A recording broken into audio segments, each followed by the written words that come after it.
Al contrario, para consolarle, le prometía encontrar ocasión de enviarle su hijo. Le aseguraba que ahora les unirían nuevas obligaciones y que así su amistad quedaría consolidada para siempre.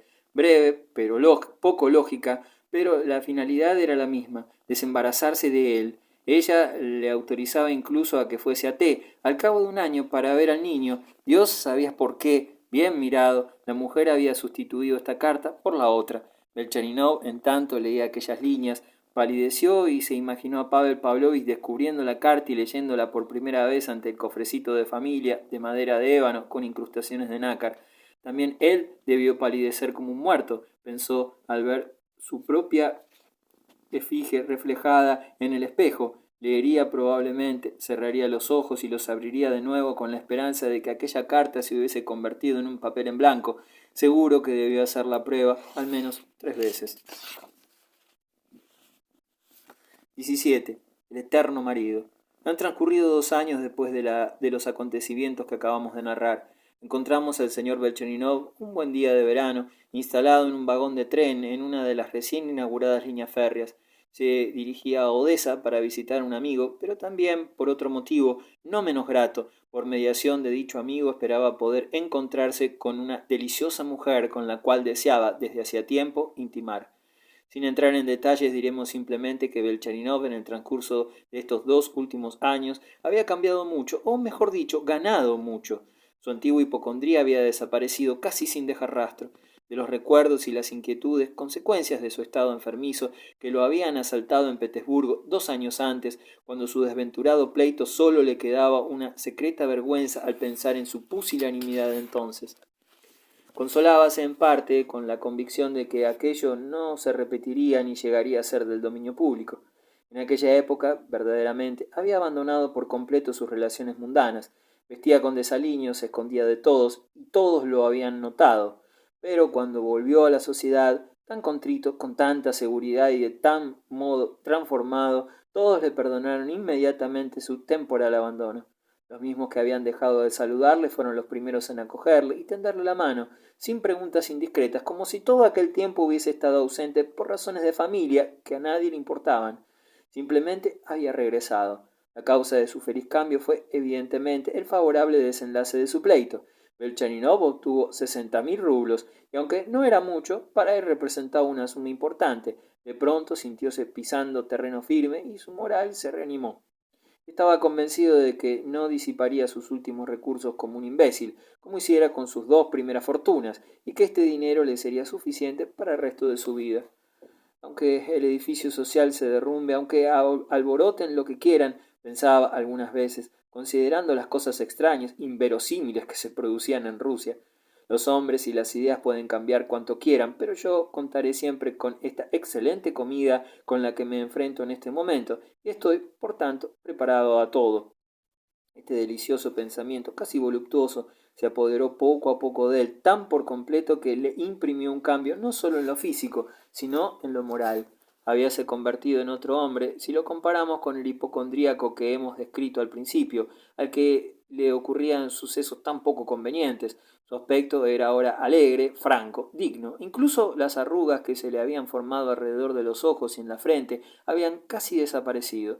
Su tez era ahora más fina, más sonrosada. Instalado en un vagón de primera clase, le vino a la mente un pensamiento muy agradable. La vía se bifurcaba en la próxima estación y una nueva línea arrancaba hacia la derecha. Si dejo la línea directa y voy para la de la derecha, podré, si me apeo, 2 estaciones más lejos, visitar a una dama que se acaba de regresar de un viaje por el extranjero y actualmente vive sola en el campo, lo que es muy ventajoso para mí y muy tedioso para ella. Podré emplear mi tiempo allí de una forma más interesante que en Odessa, tanto más cuando que después podré llegarme a Odessa. Vaciló, pero sin embargo no acababa de decidirse. Esperaba el impulso imprevisto que le hiciera resolverse. Se aproximaba a la estación. El impulso no se hizo esperar. El tren se detenía en aquella estación 45 minutos, lo que daba tiempo suficiente a los viajeros para cenar. El público, como siempre impaciente y apresurado, se apretujó a la entrada de la sala de espera y, como de costumbre, también se produjo un incidente. Una dama que había descendido de un compartimiento de segunda, de notable belleza, pero vestida de un modo demasiado llamativo para ir de viaje, arrastraba casi con ambas manos a un oficial de Ulanos, un guapo joven que intentaba desasirse. El joven oficial estaba muy borracho y la dama, una parienta suya probablemente, no lo soltaba, temiendo sin duda que, de hacerlo, se apresuraría hacia la cantina. A todo esto el ulano tropezó con un joven viajante de comercio, borracho también, que al estorbarle el paso perdió toda continencia. El viajante de comercio llevaba ya 2 días en la estación bebiendo en compañía de varios amigotes, gastando el dinero sin encontrar ocasión de proseguir su ruta. Estalló la pelea. El oficial gritó, el viajante de comercio juró, y la dama se desesperó, intentando apartar de allí al ulano, al que rogóle con voz suplicante, mi tenca, mi tenca.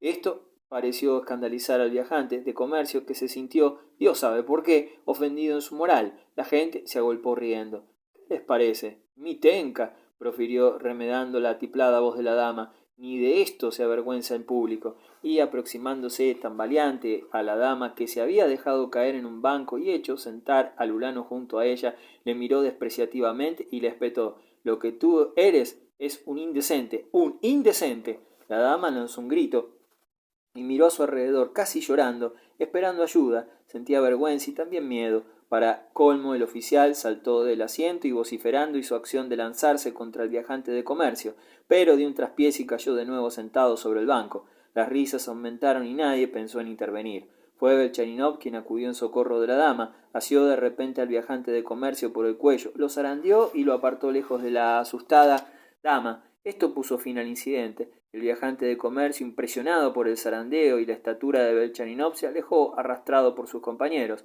El arrogante porte de aquel caballero, vestido con tanta elegancia, produjo también gran efecto en los que se estaban riendo y cesaron las carcajadas. La dama, muy sofocada, con lágrimas en los ojos, le expresó su agradecimiento con gran efusión. El ulano farfulló gracias, gracias, y quiso darle la mano a Belchaninov, solo que en vez de eso se tendió a todo lo largo del banco. Mi tenca, gimió la dama en tono de reproche, juntando las manos. Belchaninov se alegró de la aventura y de las circunstancias de su intervención. Aquella señora le interesaba. Era evidentemente una provinciana rica, vistiendo caras ropas, pero sin gusto, con modales un tanto ridículos. Reunía por tanto todas las condiciones que podían garantizar el éxito a un fatuo de la capital con intenciones concretas sobre una mujer. Entablaron conversación. La dama habló con ardor y se lamentó de su marido, que había súbitamente desaparecido del vagón, teniendo él la culpa de todo, pues se marcha siempre que tengo necesidad de él. Tenía una necesidad, farfulló el ulano. Oh, mi tenca. Ella juntó de nuevo las manos. Pobre marido. Se la está buscando, pensó Belchaninov. ¿Cómo se llama su marido? Iré a buscarlo, propuso a continuación.